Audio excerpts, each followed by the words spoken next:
استاد کی بات پر شاگرد کو چو چرا کی ضرورت نہیں تھی. حکم ہوا جاؤ نماز پڑھو. وہ بندہ فوراً جا کر کے دوبارہ نماز پڑھتا ہے, دوبارہ پھر آ کر کے سلام کرتا. آپ صلی اللہ علیہ وسلم جواب دیتے ہیں. جواب دینے کے بعد, سلام کا جواب دینے کے بعد فرماتے ہیں ارجع فصل فإنک لم تصلی, جاؤ دوبارہ نماز پڑھو, تم نے نماز نہیں پڑھی. حدیث میں آتا ہے کہ 3 مرتبہ یا 4 مرتبہ ایسے ہوتا رہا, یہاں تک کہ اس بندہ نے کہا علمنی یا رسول اللہ, اے اللہ کے رسول صلی اللہ علیہ وسلم, اس سے بہتر مجھ سے نہیں ہو سکتا ہے, آپ مجھے تعلیم دیجئے, اس تعلیم کے مطابق میں نماز پڑھتا. کیا نماز تھی؟ نماز یہ تھی کہ جلدی جلدی, نہ رکوع نہ قیام نہ سجود, جس طرح سے آج کی نمازیں جلدی جلدی ہوتی رہتی ہیں اور جلدی سے 4 رکعت یا 3 رکعت یا 2 رکعت پوری کر کے ہم اپنے کام کے لیے چل دیتے ہیں. اللہ کے رسول صلی اللہ علیہ وسلم نے ارشاد فرمایا اذا قمت الى الصلاة فاسبغ الوضوء, کہ جب تم نماز کا ارادہ کرو. اب یہ تعلیم دے رہے ہیں, یہی ایک حدیث بیان کر کے میں اپنی بات کو ختم کر دیتا. یہ پوری تعلیم اس حدیث میں کہ ہمیں نماز کس طرح سے پڑھنی چاہیے. اللہ کے رسول صلی اللہ علیہ وسلم نے فرمایا اذا قمت الى الصلاة فاسبغ الوضوء, جب تم نماز کا ارادہ کرو یا نماز کے لیے کھڑے ہو تو سب سے پہلے چاہیے کہ مکمل طور پر وضو. آپ جانتے ہیں کہ وضو نماز کے لیے شرط.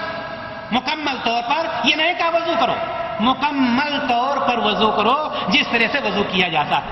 ثم استقبل القبلہ, اس کے بعد قبلہ رخ کر لو. فکبر, قبلہ رخ ہونے کے بعد اللہ اکبر کہو. یہاں پر تفصیل سے ہم چلتے ہیں تاکہ ساری باتیں ذہن میں آتی رہیں. قبلہ رخ کیا ایک شخص نے. اب یہاں پر دیکھنا یہ ہے کہ سب سے پہلے نیت کی ضرورت ہوتی ہے. نیت کس طرح سے کی جائے گی؟ نیت کا طریقہ کیا ہے میرے دینی بھائی اور دوستوں اور میری ماں اور بہنوں؟ نیت کوئی بھی عبادت ہو, حج کو چھوڑ کر, حج میں دونوں زبان سے بھی نیت ہے اور دل سے بھی نیت, لیکن باقی ساری عبادتیں, کسی بھی عبادت میں زبان سے نیت نہیں. سب سے پہلے انسان کو یہ چاہیے کہ وہ دل میں جو نماز پڑھنے جا رہا ہے اس کی نیت کرے, دل سے نیت کر لے. اور اس کے بعد اللہ کے رسول صلی اللہ علیہ وسلم نے کہا فکبر, تکبیر تحریمہ کہے. سوال یہ ہے کہ تکبیر تحریمہ کا طریقہ کیا ہوگا؟ آج کا موضوع ہے نماز کا طریقہ. تکبیر تحریمہ کیسے کہے گا؟ کیا کھڑا ہے اللہ اکبر کہہ کر کے شروع کر دیا؟ نہیں. نبی کریم صلی اللہ علیہ وسلم نے کسی چیز کو ایسا نہیں چھوڑا ہے کہ جس کی وضاحت نہ کی ہو. ایک حدیث میں نہیں تو دوسری حدیث میں ضرور اس کی وضاحت موجود ہے. ہم جب تکبیر کہیں گے تو ہمارا ہاتھ کس طرح سے اٹھے گا؟ کیا ہمارا فعل ہوگا؟ کیا ہمارا عمل ہوگا؟ نبی کریم صلی اللہ علیہ وسلم نے اس کی وضاحت کھلے طور پر کر دی. جب ہم تکبیر تحریمہ کہیں تو ہمیں چاہیے کہ ہم اپنے ہاتھ کو کندھوں تک یا کان تک, کان کے برابر سیدھا کر کے اپنے ہاتھ کو اٹھائیں. یا تو کان کے برابر تک لے جائیں یا کندھوں تک لے جائیں. کیوں؟ اس لیے کہ اللہ کے رسول جناب محمد رسول اللہ صلی اللہ علیہ وسلم ارشاد فرماتے ہیں, حضرت ابن عمر رضی اللہ تعالیٰ عنہ اس حدیث کے راوی فرماتے ہیں کہ رأیت رسول اللہ صلی اللہ علیہ وسلم اذا افتتح الصلاة رفع يديه حتى يحاذي منكبيه, رواہ مسلم. اللہ کے رسول صلی اللہ علیہ وسلم کے بارے میں حضرت ابن عمر رضی اللہ تعالیٰ عنہ فرماتے کہ میں نے نبی کریم صلی اللہ علیہ وسلم کو دیکھا کہ جب آپ نماز شروع کرتے تو آپ رفع یدیہ حتی یحاذی منکبیہ, کہ آپ اپنے دونوں ہاتھوں کو اٹھاتے کہاں تک؟ مونڈھوں تک. یہ منکب کس کو کہا جاتا ہے؟ مونڈھوں کو, یعنی یہاں اس طرح سے اٹھاتے. ایک روایت تو یہ آتی ہے. ابھی تکبیر تحریمہ کہہ رہا ہے شخص. دوسری روایت ابن عمر ہی رضی اللہ تعالیٰ عنہ سے آتی ہے, فرماتے ہیں کہ اذا کبر رفع یدیہ حتی یحادی بہما اذنیہ، رواہ مسلم، کہ جب نبی کریم صلی اللہ علیہ وسلم تکبیر تحریمہ کہتے تو اپنے دونوں ہاتھوں کو اٹھاتے کہاں تک؟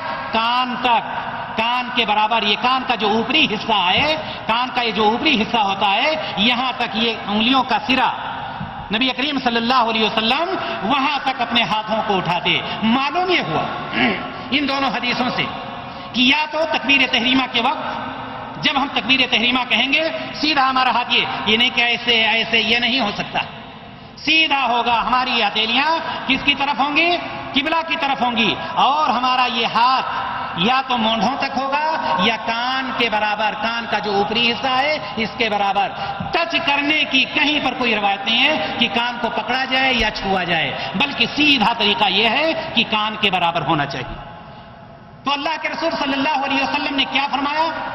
ثم استقبل القبلہ فکبر، یعنی جب قبلہ کی طرف آپ نے رخ کر لیا اس کے بعد تکبیر تحریمہ کہیے. تکبیر تحریمہ کا جو طریقہ بتلایا گیا. اب آپ نے جب تکبیر تحریمہ کہا اور ہاتھ کو اپنے مونڈھوں کے برابر یا کان کے برابر لے گئے تو اب اس کو رکھیں گے کہاں؟ یہ بھی ایک سوال کہ اس کو کہاں آپ رکھیں گے؟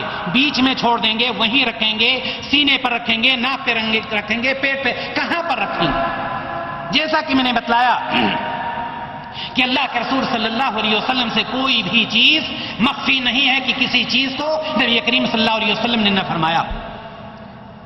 حضرت وائل بن حجر رضی اللہ تعالیٰ عنہ کی روایت آتی. ابھی سمجھ لیجئے کہ آپ کا ہاتھ اوپر ہے، اب ہاتھ آپ کو نیچے لانا. آئیے حدیث کی روشنی میں دیکھتے ہیں کہ حدیث کیا کہہ رہی ہے.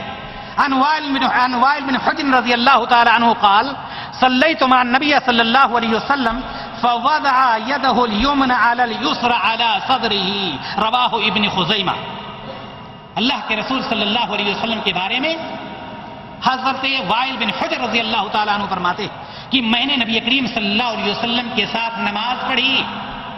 یہ حدیث ہے.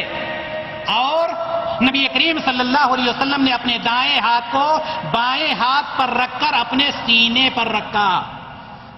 فوضع يده اليمنى على اليسرى على صدره، اپنے سینے پر رکھا. ایک روایت.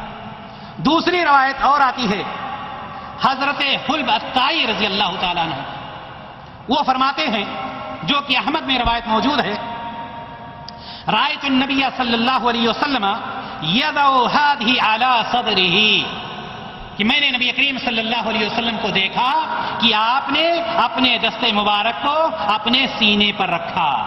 میرے بھائی اور دوستو، معلوم یہ ہوا کہ ہم اپنے ہاتھ کو لے جائیں گے کان کے برابر تک، ٹچ نہیں کرنا ہے، ٹچ کرنے کی کوئی وہ نہیں، برابر کرنا ہے، یا مونڈھوں تک لے جائیں گے اور رکھیں گے کہاں پر؟ سینے پر رکھیں گے. اللہ کے رسول صلی اللہ علیہ وسلم صحابی سے فرما رہے ہیں ثم اقرأ ما تيسر معك من القرآن. وضو مکمل کرنے کا حکم دیا، قبلہ رخ ہونے کا حکم دیا، اس کے بعد تکبیر کہنے کا حکم دیا، ہاتھ کہاں رکھنا ہے اس کا حکم دیا. اس کے بعد یہ ہے ثم اقرأ ما تيسر بما تيسر معك من القرآن او كما قال النبي صلی اللہ علیہ وسلم. اب اللہ کے رسول صلی اللہ علیہ وسلم کیا فرما رہے ہیں کہ قرآن سے کچھ پڑھو. آپ جانتے ہیں سورۃ الفاتحہ پڑھنا ہے آپ کو، لیکن اس سے پہلے سورۃ الفاتحہ سے پہلے تکبیر تحریمہ کے بعد اور قرات سے پہلے کچھ اور بھی ہمیں پڑھنا ہے. مختلف دعائیں ہیں. یا تو آپ دعائے ثنا پڑھ لیں جس کو اللہم باعث بینی و بینہ کہا جاتا ہے پوری دعا، یا سبحانک اللہم و بحمدک تبارک اسمک وتعالی جدک ولا الہ غیرک. اس کے علاوہ بھی دعائیں آتی ہیں، اس کو پڑھ لیں. اور اس کے پڑھنے کے بعد ہمیں سورۃ الفاتحہ پڑھنا. سورۃ الفاتحہ یہ آپ سمجھ لیں کہ ہر رکعت میں ہر شخص کے لیے، چاہے وہ مقتدی ہو یا امام ہو، یعنی تنہا نماز پڑھ رہا ہو یا جماعت کے ساتھ نماز پڑھ رہا ہو، سورۃ الفاتحہ ہم ہر رکعت میں ہر شخص کو پڑھنا لازمی. کیوں؟ اس لیے کہ نبی کریم صلی اللہ علیہ وسلم ارشاد فرماتے ہیں عن عبادہ بن صامت رضی اللہ تعالی عنہ ان رسول اللہ صلی اللہ علیہ وسلم قال لا صلاة لمن لم يقرأ بفاتحة الكتاب، رواہ البخاری. عبادہ بن صامت رضی اللہ تعالی عنہ سے روایت کہ نبی کریم صلی اللہ علیہ وسلم نے فرمایا وہ رکعت نہیں جس میں سورہ فاتحہ